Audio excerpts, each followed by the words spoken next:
नमस्कार, आपके अपने YouTube चैनल सत्य खोज पर स्वागत है। मैं हूं नेहा। आप सबसे आग्रह है कि वीडियो को लाइक, शेयर, सब्सक्राइब जरूर कीजिए। अगर हमारा कंटेंट आपको अच्छा लग रहा है तो आप सपोर्ट जरूर कीजिए ताकि हमारी वॉइस सब जगह तक पहुंच पाए और वाइड कवरेज मिल पाए। कल कलकत्ता हाई कोर्ट ने ममता सरकार को संदेश खली के ऊपर फटकार लगाई है। फटकार लगाते हुए कहा कि ये सरकार की नैतिक जिम्मेवारी है कि हर नागरिक को सुरक्षा प्रदान की जाए। कोर्ट ने नसीहत देते हुए कहा, संदेश खली मामले में जिला प्रशासन बंगाल सरकार को नैतिक जिम्मेवारी लेनी चाहिए।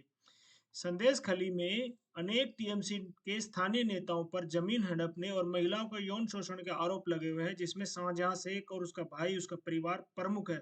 कलकत्ता हाई कोर्ट के मुख्य न्यायाधीश टीएस शिवगणम और न्यायमूर्ति हरिमणम भट्टाचार्य की खंडपीठ ने संदेश खली घटना को दायर कुल 5 याचिकाओं की सुनवाई की थी। एक याचिकाकर्ता के वकील ने कोर्ट में पूरी घटना की जांच किसी स्वतंत्र एजेंसी से कराने की मांग की, क्योंकि एक विशेष जांच दल एसआईटी का गठन किया जाना चाहिए। राज्य के बाहर के अधिकारी को प्रभारी रखना चाहिए, क्योंकि अब बंगाल सरकार और उनके अधिकारियों पर किसी को भी कोई संदेह या उनके ऊपर जो है विश्वास बचा नहीं है। मणिपुर में भी एक सेवानिवृत्त न्यायाधीश जो न्यायिक जांच की प्रक्रिया हो रही वहां पर उसको प्रमुख बनाया गया है ताकि पीड़ितों को मुआवजा मिल सके। एक अन्य जनहित याचिका में वकील ने गवाह के की सुरक्षा के बारे में कहा गया कि महिलाओं को कहा गया है कि अगर आप अब गवाही देने आएंगे तो आपके पति और बच्चों का सर काटकर फुटबॉल खेला जाएगा। आप सोचिए ये वार्तालाप कहाँ हो रही, ये हाई कोर्ट में हो रही, कहाँ, किसके लिए? ममता बनर्जी जो स्वयं महिला है।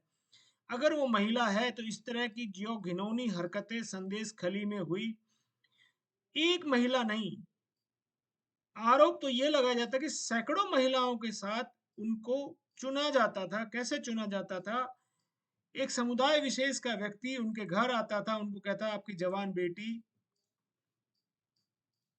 को या पत्नी को ये सुंदर है, इसको भेज दीजिए, और जब तक मन नहीं भर जाता था तब तक उसको अपने पास रखते थे। शायद वहां के हिंदुओं को लकवा मार गया था या हिंदुओं में नपुंसकता इतनी ज्यादा आ गई थी कि इस अत्याचार को वह सालों साल से झेल रहे थे। अंततः एक महिला ने आवाज उठाई, उसके बाद उसके पीछे पीछे बहुत सारी महिलाओं ने आवाज उठाई, और उसके बाद बहुत सारे लोगों ने उनका सपोर्ट किया, और बाद में महिलाओं ने झाड़ू और डंडे से टीएमसी नेताओं को दौड़ा दौड़ा कर पीटा। और ईडी जब संदेश खली की घटना से पहले ये शाहजहां शेख के घर रेड मारने गई थी तो करीब 1000 समुदाय विशेष के लोगों में हथियार के साथ ईडी के अधिकारियों से मारपीट की, और जो सुरक्षा बल थे उनके हथियार छीनने का प्रयास किया। बड़ी मुश्किल से वो जान बचाकर भागे थे।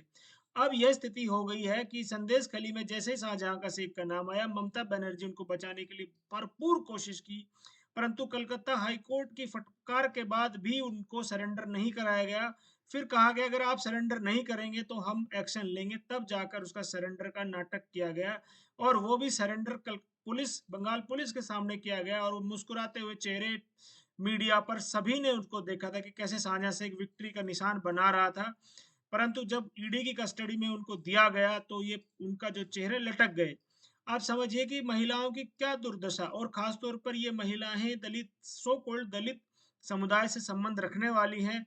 यहाँ के दलित नेताओं यानी पूरे भारत के दलित नेताओं को फुर्सत या समय ही नहीं है कि संदेश खली की महिलाओं के लिए आवाज उठाएं। उनको तो एक ही कार्य है कि किसी भी तरह सनातन संस्कृति को गर्राएं, उनको गाली दें, और अपने दलित होने का आरक्षण के माध्यम से लाभ लें और बाकी लोगों को गर्त में ढकेलते रहें। अगर सच्चे दलित नेता हैं, चाहे वो किसी भी पार्टी में हो, उनको तो आवाज उठानी चाहिए थी, महिलाओं को न्याय दिलाने के लिए भरसक प्रयास करना चाहिए था। परंतु बंगाल के हिंदुओं को भी संगठित होकर इसका विरोध करना चाहिए। और ममता बनर्जी की स्थिति अब जो है दिन प्रतिदिन पहले के कंपैरिजन में खराब होती जा रही है। क्यों खराब होती जा रही है? कि ये जो संदेश खली वो है, वाटरशेड मूवमेंट होने वाला है।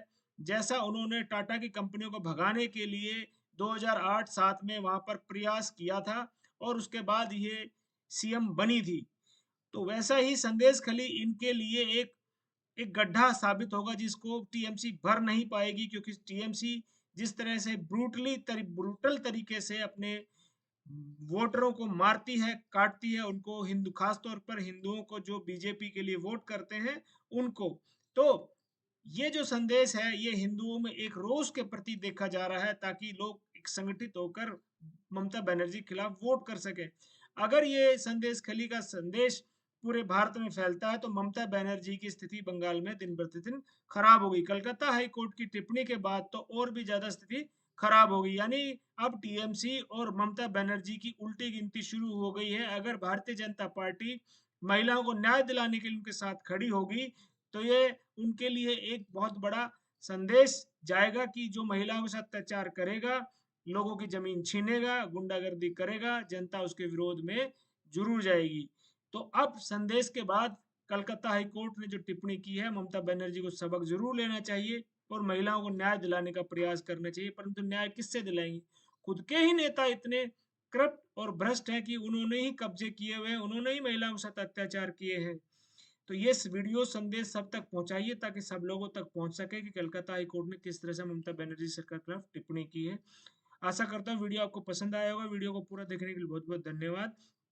वीडियो को लाइक शेयर सब्सक्राइब जरूर कीजिए ताकि सब लोगों तक बात पहुंचे। आप वीडियो को अंत तक जुड़ने के लिए बहुत बहुत आभार। जय हिंद राष्ट्र, जय श्री राम।